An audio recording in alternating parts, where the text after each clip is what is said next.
Welcome to e-knowledge. Good afternoon to all. I welcome you in digital class of biology.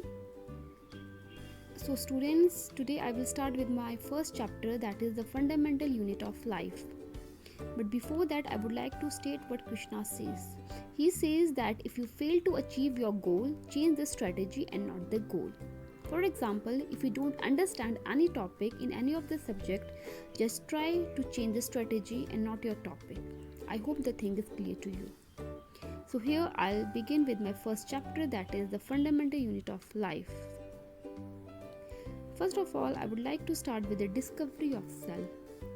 Okay, and this I would like to start with a small story that what happened while examining a thin slice of cork. Okay, Robert Hooke saw that the cork resembled the structure of a honeycomb consisting of many little compartments. Now the question arises that what is a cork? Students, cork is a substance which comes from the bark of a tree. This was in the year 1665 when Hooke made this chance observation through a self-designed microscope. Okay, and Robert Hooke called these boxes as cell. And the cell is a Latin word for a little room. This may seem to be a very small and insignificant incident, but it is very important in the history of science. This was the very first time that someone had observed that living things appear to consist of separate units. The use of the word cell to describe these units is used till this day in biology. Okay, now we know that there is something cell, but the question is arising in our mind that what are the different gadgets through which we can study these cells?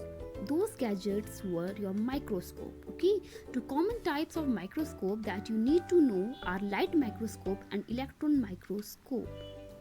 Now what are these microscopes? These are high resolution instruments, okay, that are used for observing fine details of very minute objects.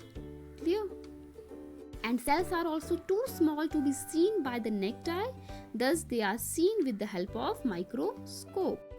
What is cell? Cell is the structural and functional unit of life. And on the basis of the number of cells, organism can be of two types, that is unicellular organism and multicellular organism.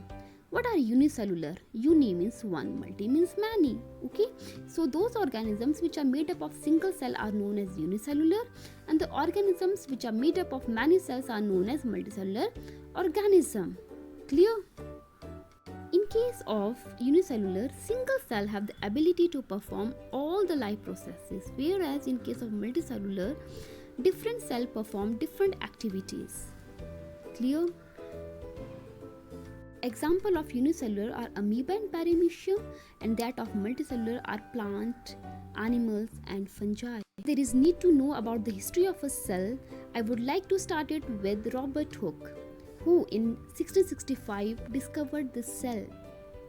After that, A. van Leeuwenhoek in 1674 studied the living cell for the first time.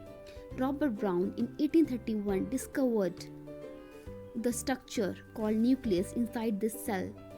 Schleiden and Schwann in 1838 and 39 stated the cell theory, whereas Rudolf Virchow in 1855 stated omne cellula e cellula, which means that cell arise from pre-existing cells. See student, multicellular organisms have different kinds of cell. Look at the picture. It depicts some cell from the human body. Clear? Each living cell has a capacity to perform certain basic functions that are characteristics of all living forms.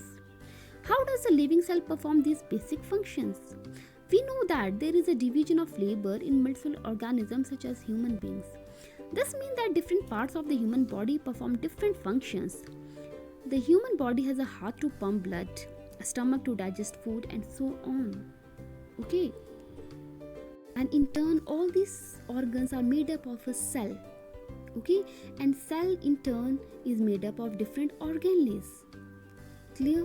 So we can simply say that cell is made up of three parts, that is plasma membrane, also known as cell membrane, nucleus and cytoplasm. Clear? So I hope the concept is clear to you. Okay, today we have just took the introduction of your chapter. Okay, and you have to do your notes. In that I have given you some questions. Okay, solved questions are there, such as who discovered cell and how, why is the cell called the structural and functional unit of life. Till now you must be able to know these 2-3 questions. Also one more question, that is unicellular and multicellular organism, what are these? Okay, these 3-4 questions are very much important for your board point of view. Okay students, so I hope so that you will complete your notes and also learn this question. Okay, for any query please do call me. Thank you and have a nice day. Please subscribe e-knowledge. Thanks for watching. Bye.